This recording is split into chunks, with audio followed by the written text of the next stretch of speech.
എല്ലാ പ്രിയപ്പെട്ടവർക്കും വന്ദനം. അനുഗ്രഹിക്കപ്പെട്ട ദിവസം യേശു നമുക്ക് ദാനം തന്നല്ലോ. കഴിഞ്ഞ ദിവസം ഞാൻ യാത്ര ചെയ്ത് അമേരിക്കയിൽ ന്യൂയോർക്ക് സിറ്റിയിലെത്തി. ഇന്നലെ ഇവിടെ എത്തിച്ചേരാൻ കഴിഞ്ഞു. ഇന്ന് രാവിലെ അടുത്ത സ്ഥലത്തേക്ക് പോകുന്നു. US-ലുള്ള മീറ്റിങ്ങിനെ കുറിച്ചുള്ള കാര്യങ്ങൾ ഈ പ്രോഗ്രാമിൽ തന്നെ അതിൻ്റെ പോസ്റ്റർ നിങ്ങൾക്ക് ഇടുന്നതാണ്. അമേരിക്കയിൽ ജീസസ് എവരിഡേ കേൾക്കുന്ന എല്ലാ പ്രിയപ്പെട്ടവരും ഒരവസരമുണ്ടെങ്കിൽ വിളിക്കുക.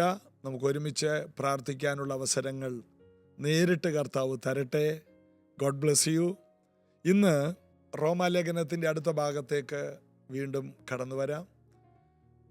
ഞാനിങ്ങനെ ഒരു കോട്ട് കേട്ടിട്ടുണ്ട്: when you are angry B silent. ദേഷ്യം എല്ലാവർക്കും വരും. ദേഷ്യപ്പെടുമ്പോൾ എന്ത് ചെയ്യണം? B silent, നിശബ്ദമാകുക. ഞാനൊരിക്കൽ ബാംഗ്ലൂർക്ക് പോകുമ്പോൾ ഒരു തമാശ ഇങ്ങനെ വിമാനത്തിലിരുന്ന് ഓർത്തു. അതായത് ഒരാൾ ആദ്യമായിട്ട് വിമാനത്തിൽ പോവുകയാണ്. വിമാനത്തിൽ പോകുമ്പോൾ ആദ്യമായിട്ട് വിമാനത്തിൽ കയറിയാണ്. അപ്പോൾ ബാംഗ്ലൂർ എത്താറായപ്പോൾ ആവേശം കൊണ്ട് അയാൾ വിളിച്ചു പറഞ്ഞു, ബാംഗ്ലൂർ ബാംഗ്ലൂർ. വിമാനത്തിലൊക്കെ വളരെ ശാന്തമായിട്ട് യാത്ര ചെയ്യുന്നവരാണല്ലോ. അതിനകത്തെ എയർ ഹോസ്റ്റസ് ഓടി വന്നിട്ട് പറഞ്ഞു, ബി സൈലൻറ്റ്. അയാളുടനെ ആംഗ്ലൂർ ആംഗ്ലൂർ, കാരണം ബി സൈലൻ്റ് അല്ലേ, അതുകൊണ്ട് ആംഗ്ലൂർ ആംഗ്ലൂർ എന്ന് വിളിച്ചു പറഞ്ഞു. ഇതാണ് ഞാൻ പെട്ടെന്ന് ഓർത്തത്. അതായത് നിശബ്ദമാവുക എന്ന് പറഞ്ഞാൽ പലർക്കും മനസ്സിലാവില്ല. കാരണം അതൊരു ശീലമില്ല. വലിയ ദേഷ്യം എല്ലാവർക്കും വരും. ദേഷ്യം വരാത്ത ആരാ ഉള്ളേ? ഞാനൊരു ദേഷ്യക്കാരനാണ് ശരിക്കും. എനിക്കറിയാം വേണ്ട രീതിയിലുള്ള ഒരു ശാന്തത എനിക്കില്ല. അതെന്താണെന്ന് അറിയില്ല. നിങ്ങൾ പ്രാർത്ഥിക്കുക. കാരണം ദേഷ്യം എന്ന് പറയുന്നത് എല്ലാവർക്കും ഉണ്ട്. എന്നാൽ ബൈബിൾ പറയുന്നു, കോപിച്ചാൽ പാപം ചെയ്യരുത്. അപ്പോൾ എന്ത് ചെയ്യണം? ദേഷ്യം വരുമ്പോൾ നിശബ്ദരാകുക, ശാന്തമായിരിക്കുക. ശാന്തമായിരിക്കുമ്പോൾ വെറുതെ ശാന്തമായിരിക്കരുത്. അതാണ് ലോകം പഠിപ്പിക്കുന്നത്. ദേഷ്യം വന്നാൽ ശാന്തരായിരിക്കുക. ശാന്തമായിരിക്കുമ്പോൾ എന്ത് ചിന്തിക്കും? കർത്താവിനെ ധ്യാനിക്കുക, ക്രൂശിനെ ധ്യാനിക്കുക. ദേഷ്യം വരുമ്പോൾ യേശുവിനെ ധ്യാനിക്കുക. ക്രൂശ് എന്ന് പറയുന്നത് ഏറ്റവും കൂടുതൽ ദേഷ്യം വരുന്ന ഒരു സ്ഥലമാണ്. അവരെ ക്രൂശിൽ തറച്ച് വഴിയരികയിലാണ് ക്രൂശിൽ തറയ്ക്കുന്നത്. വഴിയെ പോകുന്നവരെല്ലാം എന്തേലും പറയും. അപ്പോൾ ക്രൂശിൽ കിടക്കുന്നവർ തിരിച്ചു പറയും. അതാണ് ആ ക്രൂശിലെ ഒരു കള്ളൻ യേശുവിനെ പരിഹസിക്കുന്നത്. നീ ഞങ്ങളെയും രക്ഷിക്ക് എന്ന് പറഞ്ഞ് വേറൊരുവൻ ശാന്തമായി കിടന്നിട്ട്, നമ്മൾ സമശിക്ഷാവിധിയിലാണ്, ഇവൻ അരുതാത്തതൊന്നും ചെയ്തിട്ടില്ല എന്ന് പറഞ്ഞ് അവൻ പറഞ്ഞു, കർത്താവേ നീ രാജാവാകുമ്പോൾ എന്നെ ഓർക്കണേ. അവനോട് കർത്താവ് പറഞ്ഞു, ഇന്ന് നീ എന്നോട് കൂടെ പറുദീസയിലായിരിക്കും. ശാന്തത. ഒരുവൻ ക്രൂശിൽ ദേഷ്യപ്പെട്ട് കിടക്കുന്നു, മറ്റൊരുവൻ യേശുവിലുള്ള വിശ്വാസത്താൽ ശാന്തമായി കിടക്കുന്നു. നടുവിൽ കിടക്കുന്ന യേശുവോ ശാന്തമായി പറയുന്നു, ഇന്ന് നീ എൻ്റെ കൂടെ പറുദീസയിലാണ്. ജീവിതത്തെ അറിയാവുന്ന ഒരു വ്യക്തി ദേഷ്യം വരുന്ന, വൈരാഗ്യം വരുന്ന സ്ഥലത്ത് പോലും ശാന്തമായി ഇരിക്കാൻ കഴിയും. അപ്പോൾ നമ്മുടെ ജീവിതത്തിൽ നമുക്കെതിരെ വരുന്ന ക്രൂശീകരണം, നമുക്കെതിരെ വരുന്ന വാക്കുകൾ, നമുക്കെതിരെ വരുന്ന നിന്ദകൾ, നമുക്കെതിരെ വരുന്ന പരിഹാസങ്ങൾ നമ്മെ ദേഷ്യം പിടിപ്പിക്കും. അവിടെ നാം ക്രൂശിനെ ധ്യാനിക്കുക. ശാന്തമായിരുന്നാലും ഇനി ദേഷ്യം വന്നാൽ ശാന്തമായിരിക്കുക. ആ ലോകത്തിൻ്റെ ഉപദേശം കൂടുതൽ അപകടം ഉണ്ടാക്കും. ദേഷ്യം വരുമ്പോൾ ശാന്തമായി ഇരിക്കുന്നുണ്ടെങ്കിൽ അതിൻ്റെ അർത്ഥം അവനെന്തോ ഒരായുധത്തെക്കുറിച്ച് ചിന്തിക്കുകയാണ്, ഒരു പ്രതികാരത്തെക്കുറിച്ച് ചിന്തിക്കുകയാണ്. അത് സംഭവിക്കാം. അപ്പോൾ ദേഷ്യം വരുമ്പോൾ ജഡത്തിൽ ചിന്തിക്കരുത്. ദേഷ്യം വന്നാൽ ബൈബിൾ ഭാഷയിൽ ആത്മാവിൽ ചിന്തിക്കുക. ജഡത്തിൻ്റെ ചിന്ത മരണം, ആത്മാവിൻ്റെ ചിന്തയോ ജീവനും സമാധാനവും. ഈ ഒരു സത്യം നിങ്ങൾക്ക് വലിയ അനുഗ്രഹങ്ങളെ കൊണ്ടുവരും എന്ന് ഞാൻ വിശ്വസിക്കുന്നു. ഇന്ന് നമുക്ക് റോമലേഖനം 7-ാം അധ്യായത്തിൻ്റെ 13-ാം വാക്യത്തിലോട്ട് വരാം. എന്നാൽ നന്മയായുള്ളത് എനിക്ക് മരണകരമായി തീർന്നു എന്നോ ഒരു നാളും അരുത്. പാപമത്രയും മരണകരമായി തീർന്നത്, അത് നന്മയുള്ളതിനെ കൊണ്ട് എനിക്ക് മരണം ഉളവാക്കുന്നതിനാൽ പാപമെന്ന് തെളിയിക്കേണ്ടതിന് കൽപ്പനയാൽ അത്യന്തം പാപമായി തീരേണ്ടതിന് തന്നെ. അപ്പം നന്മയായുള്ളതാണ് ഏത്? ന്യായപ്രമാണം. ന്യായപ്രമാണം വിശുദ്ധമാണ്. ന്യായപ്രമാണം നന്മയായുള്ളതാണ്. എങ്ങനെ ന്യായപ്രമാണം നന്മയായുള്ളതെന്ന് നമുക്ക് തെളിയിക്കാൻ കഴിയും? ന്യായപ്രമാണ പുസ്തകം വായിക്കരുത്, ന്യായപ്രമാണം പഴയ നിയമം വേണ്ട എന്ന് പറയുന്ന ഒരു വ്യക്തികളും അറിയണം, യേശു ഈ ഭൂമിയിൽ വന്നപ്പോൾ ഒരൊറ്റ കാര്യം പറഞ്ഞു ബലപ്പെടുത്തി, തന്നെത്താൻ ബലപ്പെടുത്തി. തിരുവെഴുത്ത് പറയുന്നത് പോലെ മനുഷ്യപുത്രൻ പോകുന്നു. അന്ന് പുതിയ നിയമമുണ്ടോ? ഇല്ല. മത്തായി, മർക്കോസ്, ലൂക്കോസ്, യോഹന്നാൻ എല്ലാം ആടി നിൽക്കുന്ന സമയം. പരിശുദ്ധാത്മ വന്ന ശേഷമാണ് അവരൊരു ഉറപ്പുള്ളവരായി മാറിയത്. അതിനു മുമ്പ് ഇവരെല്ലാം ഒരു 1.5 പിന്മാറ്റക്കാരാണ്. യേശുവിൻ്റെ ക്രൂശീകരണത്തിന് ശേഷം എല്ലാം ഓടിക്കളഞ്ഞ ടീമുകളാണ്. യേശുവിനെ പിടിച്ചപ്പോൾ പല വഴിക്ക് ചിതറിപ്പോയവരാണ്. ഇവരാരും വിശ്വാസത്തിൽ ഉറപ്പുള്ളവരല്ല. വിശ്വാസം പഠിച്ചവരാണ്, എന്നാൽ ദൈവത്തിൽ നിന്ന് പ്രാപിച്ചവരല്ല. പരിശുദ്ധാത്മ വന്നപ്പോഴാണ് ഇവരെയെല്ലാം സകല സത്യത്തിലും വഴി നടത്തുന്ന ആത്മാവ് അവരെ നിയോഗിച്ച് അവരുടെ ചിന്തകളും വാക്കുകളും പ്രവൃത്തികളും ജയകരമായി ആ സത്യപാതയിലോട്ട് അവർ മുന്നേറിയത്. അതിനു മുമ്പ് 3.5 വർഷക്കാലം അവർ യേശുവിൻ്റെ ശിഷ്യന്മാരും നമ്മളൊക്കെ ഒരുപോലെയായിരുന്നു. എന്നാൽ പരിശുദ്ധാത്മാവ് വരെ മാറ്റിമറിച്ചു. അപ്പോൾ നന്മയായുള്ളത് എന്നൊരു വാക്ക് നമ്മൾ കണ്ടു. എന്നാൽ നന്മയായുള്ളത് എനിക്ക് മരണകാരണമായി തീർന്നു എന്ന് ഒരു നാളും അരുത്. നന്മയായുള്ളത്. യേശു രാപ്പകൽ ധ്യാനിച്ചിരുന്നത് നന്മയായിട്ടുള്ള ന്യായപ്രമാണം. രാപ്പകൽ ധ്യാനിച്ച് സന്തോഷിക്കുന്നവൻ അനുഗ്രഹീതനെന്ന്. യേശു പഴയ നിയമം വായിച്ചിട്ട് തനിക്കുള്ളതെല്ലാം എടുത്തു. താൻ എന്ത് ചെയ്യണം? അതിനകത്ത് ഒത്തിരി കാര്യം പറയുന്നുണ്ട്. പാപിയെക്കുറിച്ച് പറയുന്നുണ്ട്. എന്നാൽ പാപം ഇല്ലാത്തവനായ യേശു, അതിനകത്ത് പാപത്തിൻ്റെ മേഖല വരുമ്പോൾ യേശുവിന് വേഗം വായിച്ചു പോകാം. കാരണം യേശുവിൽ എന്തില്ല? പാപമില്ല. കാരണം അവൻ പുരുഷന്റെ ഇഷ്ടത്താൽ വന്നതല്ല, ജഡത്തിൻ്റെ ഇഷ്ടത്താലുമല്ല. പരിശുദ്ധാത്മാവ് ഒരു കന്യകയിൽ വന്നപ്പോൾ ജനിച്ച ഒരു പുരുഷ പ്രജയാണ് യേശു. എൻ്റെ പാസ്റ്റർ ഒരു സയൻറ്റിസ്റ്റ് ആയതുകൊണ്ട് ശാസ്ത്രീയമായിട്ട് കുറേ കാര്യങ്ങൾ പറഞ്ഞ് ഞാൻ കേട്ടിട്ടുണ്ട്. അതായത് യേശുവിനെ പൊക്കിൾ ഇല്ലായിരുന്നു. കാരണം അമ്മയുമായിട്ടുള്ള ബന്ധം പൊക്കിൾ കൊടിയുമായിട്ടാണ്. ഒരു നല്ല ചർച്ചയിൽ പോകുന്നതിൻ്റെ ഗുണം അതാണ്. അതൊക്കെ എന്നെ വേഗത്തിൽ കർത്താവിൻ്റെ വേലയിലോട്ട് എഴുന്നേൽപ്പിക്കാൻ കാരണമായി. ക്രീമായിട്ടുള്ള ബൈബിളിലെ എസൻസ് ആണ് എം.എ. വർഗീസ് പാസ്റ്റർ എനിക്ക് തന്നത്, ഞങ്ങൾക്ക് തന്നത്. അതുകൊണ്ട് ചർച്ചിൽ നിന്ന്, ബെഥേലേജിയിൽ നിന്ന് കർത്താവിൻ്റെ വേലക്ക് എഴുന്നേറ്റവരുടെ എണ്ണം അറിയാമോ? 1100-ലധികം. അതിലൊരാളാണ് ഞാൻ, ഒരാൾ മാത്രം. ബാക്കി എല്ലാവരും എന്നേക്കാൾ ശ്രേഷ്ഠരാണ്. അപ്പോൾ പാസ്റ്റർ അന്ന് പഠിപ്പിച്ചത് യേശുവിന് പൊക്കിളില്ലായിരുന്നു.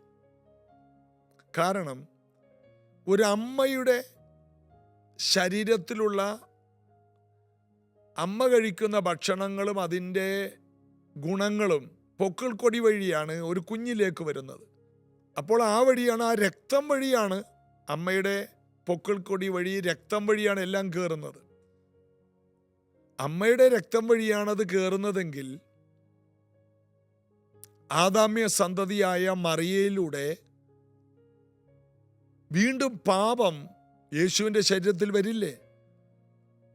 അതുകൊണ്ട് കന്യക ഗർഭം ധരിച്ചൊരു മകനെ പ്രസവിക്കും, കർത്താവ് നിങ്ങൾക്കൊരു അടയാളം തരുമെന്ന്. യെശയ്യാ പ്രവചനം 7-ന്റെ 14 മുതൽ വായിക്കുമ്പോൾ 14-15 അതുകൊണ്ട് കർത്താവ് തന്നെ നിങ്ങൾക്കൊരു അടയാളം തരും. കന്യക ഗർഭിണിയായി ഒരു മകനെ പ്രസവിക്കും. അവൻ ഇമ്മാനുവേൽ എന്ന് പേര് വിളിക്കും. കന്യക ഗർഭിണിയായി. അത് ഒരു അടയാളമാണ്. കാരണം ഭൂമിയിൽ അങ്ങനെ സംഭവിച്ചിട്ടില്ല. അതിനുവേണ്ടി മറിയ ഇതാ കർത്താവിൻ്റെ ദാസി എന്ന് പറഞ്ഞു. സ്ത്രീ പുരുഷ ബന്ധത്തിലൂടെ ആണ് ഒരു കുഞ്ഞുണ്ടാകുന്നത്. വ്യത്യസ്തമായി ആദാമ്യ സന്തതിയായി പിറക്കാതിരിക്കുവാൻ ഒരു കന്യകയിലൂടെ പരിശുദ്ധാത്മാവിനാൽ ഗർഭം ധരിച്ചു എന്ന്.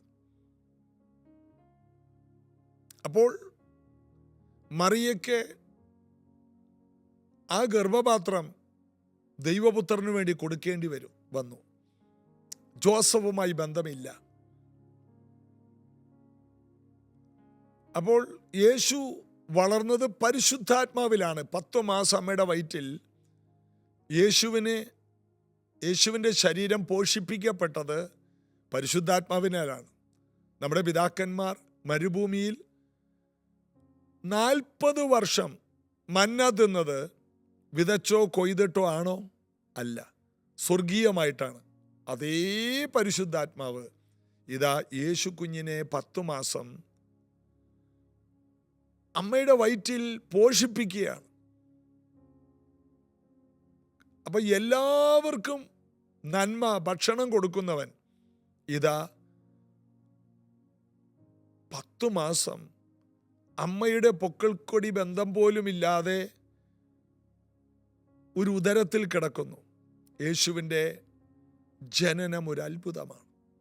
ജനിച്ചു വീണപ്പോൾ രാജാവായി പിറന്നതേ രാജാവാകാനാണ്. രാജാതി രാജാവാണ്. അല്പം താഴ്ച വന്നു, രാജാവായി. വീണ്ടും ഉയർത്തെഴുന്നേറ്റ് എല്ലാ നാമത്തിലും മേലായ രാജാതി രാജാവായി, ദേവാദിദേവനായി, കർത്താതി കർത്താവായി അവൻ തീർന്നു. ആ കർത്താവിനെ സ്വീകരിച്ച നമ്മൾ കുറഞ്ഞു പോകുമോ? അടുത്ത വാക്യം യെശയ്യാവ് 7:15 തിന്മ തള്ളി നന്മ തിരഞ്ഞെടുപ്പാൻ പ്രായമാകും വരെ അവൻ തൈരും തേനും കൊണ്ട് ഉപജീവിക്കും. അതാണ് യേശുവിലുണ്ടായത്. യേശു ജനിച്ചപ്പോൾ ശാസ്ത്രീയമായിട്ടുള്ള പഠനം പറയുന്നത് മറിയയ്ക്ക് മുലപ്പാലുണ്ടായിരുന്നില്ല. ഒരു മാനുഷിക ഗർഭധാരണമാണെങ്കിൽ അവിടെ ഒരു കുഞ്ഞ് അമ്മയുടെ വയറ്റിലാകുമ്പോൾ തന്നെ ഫീഡിങ്ങിനുള്ള കാര്യം സംഭവിക്കും. ഒരു കുഞ്ഞ് ജനിക്കുമ്പോൾ ആ കുഞ്ഞിൻ്റെ അമ്മ തന്നെ പാലൂട്ടും. അങ്ങനൊരു സംവിധാനം യേശുവിന് ഇല്ലാതിരുന്നത് കൊണ്ട് യേശു എങ്ങനെ ജീവിച്ചു എന്നാണ് 15-ാം വാക്യം.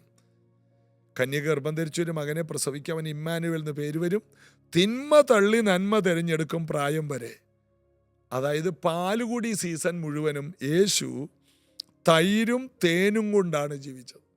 അമ്മയുടെ പാല് കുടിച്ചിട്ടില്ലെന്ന്. കാരണം അമ്മയ്ക്ക് പാലില്ല. എന്നാൽ ജോസഫും മറിയയും അവരൊരുമിച്ച് ജീവിക്കാൻ തുടങ്ങിയപ്പോൾ യാക്കോബ്, യോസെ, യൂദ, ശീമോൻ അവരെല്ലാം പിന്നെ പെൺകുട്ടികളൊക്കെ ജനിച്ചു. ഒത്തിരി മക്കളുണ്ടായി. അവരെല്ലാം മറിയ പാലൂട്ടിയാണ് വളർത്തിയത്. ഇതെല്ലാം മറിയ ഹൃദയത്തിൽ സംഗ്രഹിച്ചിരുന്നു. മറിയക്കറിയാം. അതുകൊണ്ടാണ് അവൻ എന്തെങ്കിലും കൽപ്പിച്ചാൽ അത് ചെയ്യാൻ പറഞ്ഞത്. ഞാൻ പാലൂട്ടി വളർത്താത്ത ഒരാളാണിത്. അവൻ ദൈവമാണ്. മറിയക്കറിയാം, ജോസഫിനറിയാം. അതുകൊണ്ടാണ് സമയമായിട്ടില്ലെങ്കിലും കാനാവിലെ കല്യാണ വീട്ടിൽ ഒരു അത്ഭുതം ചെയ്യിച്ചത്.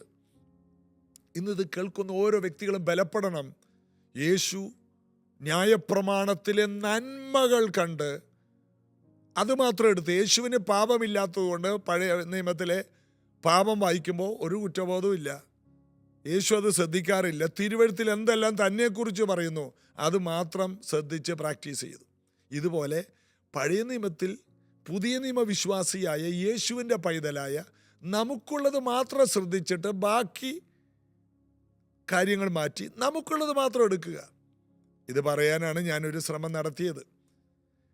ഏതായാലും ഇത് കേൾക്കുന്ന ഓരോ വ്യക്തികളും പഴയ നിയമം വായിച്ച് അതിനകത്ത് നിങ്ങൾക്കുള്ളത്, നിങ്ങൾക്ക് വേണ്ടിയുള്ളത് മാത്രമുണ്ട്. ആ 39 പുസ്തകത്തിൽ നിന്ന് എടുക്കുക. എന്നിട്ട് പുതിയ നിയമ വിശ്വാസി, ഒന്നുകൂടി പറഞ്ഞാൽ 3 പ്രാവശ്യം പുതിയ നിയമം വായിച്ചാൽ ഒരു പ്രാവശ്യം പഴയ നിയമം വായിക്കുക. അങ്ങനൊരു ശീലമുണ്ടാക്കുക. കർത്താവ് അനുഗ്രഹിക്കട്ടെ. പ്രാർത്ഥിക്കാം. യേശുവേ, ഞങ്ങളിന്ന് പഠിച്ചതും ധ്യാനിച്ചതും ഞങ്ങളുടെ വിശ്വാസത്തിന് കുറച്ചുകൂടി ബലപ്പെടുത്തുന്നതാണല്ലോ. യേശു ദൈവപുത്രൻ എന്നുള്ള ആധികാരിക തെളിവുകൾ, മനുഷ്യനല്ലെന്നുള്ള ആധികാരിക തെളിവുകൾ ഇന്ന് നിരത്തി ചിന്തിക്കാൻ കൃപ തന്ന കർത്താവിന് നന്ദി. ഇനിയും പുതിയ കാര്യങ്ങൾ ധ്യാനിക്കുവാനും ചിന്തിക്കുവാനും ഞങ്ങൾക്ക് ബലവും കൃപയും തരണമേ. കേൾക്കുന്നവർ ആഴമേറിയ ദൈവവചന പഠനവും ഇതിലൂടെ പഠിച്ച് ബലമുള്ളവരും വിജ്ഞാനികളും കൃപയുള്ളവരും ആർക്കും എതിര് പറയാൻ കഴിയാത്ത ജ്ഞാനവും വിവേകവുമുള്ള സ്തേഫാനോസിനെ പോലെയൊക്കെ ബലമുള്ളവരായി മാറട്ടെ. ഇവരുടെ വാക്കുകളുടെ മുൻപിൽ ആർക്കും ഇവരോട് എതിർത്ത് നിൽക്കാൻ കഴിയരുത്. അതുപോലെ ദൈവിക പരിജ്ഞാനം ജീസസ് അവരുടെയിലൂടെ എല്ലാവരും പ്രാപിക്കട്ടെ. ഈ മക്കളെ അനുഗ്രഹിക്കും. സാമ്പത്തിക മേഖല, ആരോഗ്യം, എല്ലാ മേഖലയിലും സൗഖ്യവും സമൃദ്ധിയും ഉയർച്ചയും നല്ല കുടുംബജീവിതവും ഉണ്ടാകട്ടെ. ഓരോ മക്കളെയും അനുഗ്രഹിക്കുന്നു. കേരളത്തിൽ സ്കൂൾ തുറക്കുന്ന സമയം വരുന്നല്ല, അതിനു മുമ്പ് അവരുടെ വഴികളും എല്ലാം തുറക്കട്ടെ. നല്ല സ്കൂൾ, നല്ല ടീച്ചേഴ്സ്, നല്ല സൗകര്യങ്ങൾ എല്ലാം അവർക്കുണ്ടാകട്ടെ. യേശുവിൻ നാമത്തിൽ ആമേൻ. കർത്താവിൻ്റെ കൃപ നിങ്ങളോടുകൂടി ഇരിക്കട്ടെ. നാളെ ഇതേ സമയത്ത് നമുക്ക് ഒരുമിച്ച് കാണാം. ആദ്യം പറഞ്ഞതുപോലെ ഇപ്പോൾ ഞാൻ അമേരിക്കയിലാണ്. ഈ പോസ്റ്ററിൽ കാണുന്ന ആ സ്ഥലത്താണ് ഞാനുള്ളത്. നിങ്ങൾക്ക് വേണമെങ്കിൽ ആ ഏരിയയിലുള്ളവർക്ക് എന്നെ കോണ്ടാക്ട് ചെയ്യാം. ഒരുമിച്ച് പ്രാർത്ഥിക്കാനും മീറ്റിങ്ങിൽ പങ്കെടുക്കാനുള്ള അവസരങ്ങൾ കർത്താവ് തരും. God bless U.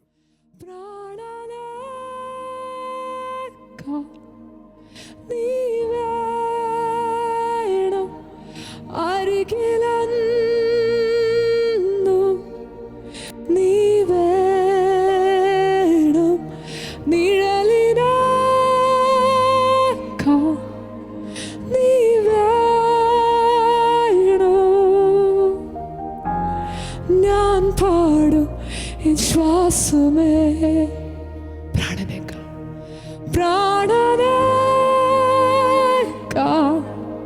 നീ വേണം അരികിലെന്നും നീ വേണം നിഴലിനേക്കാൾ നീ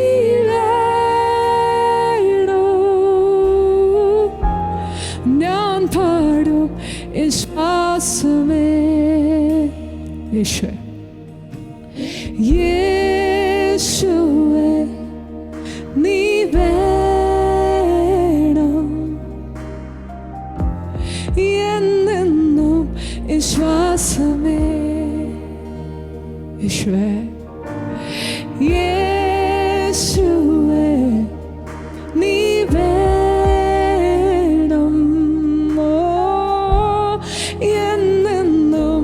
ശ്വാസമേ.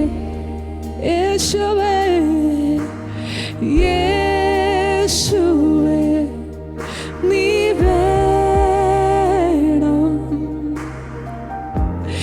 എന്നെന്നും ശ്വാസമേ. ശ്വാസമേ, യേശുവേ നീ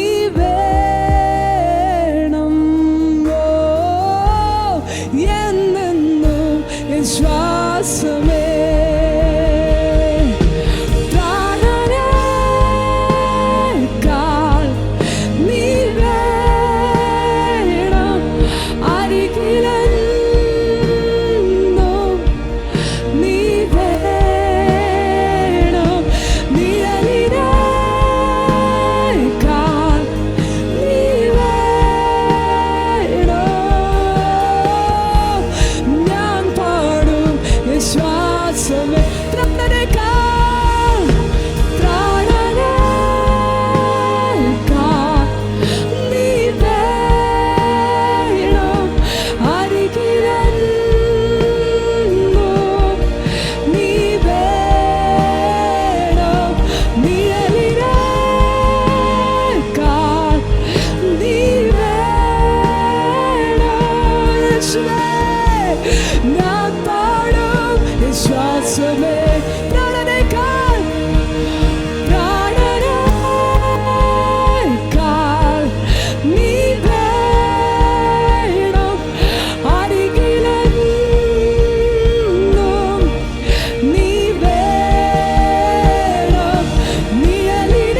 പ്രാണനേക്കാൾ പ്രാണനേക്കാൾ നീ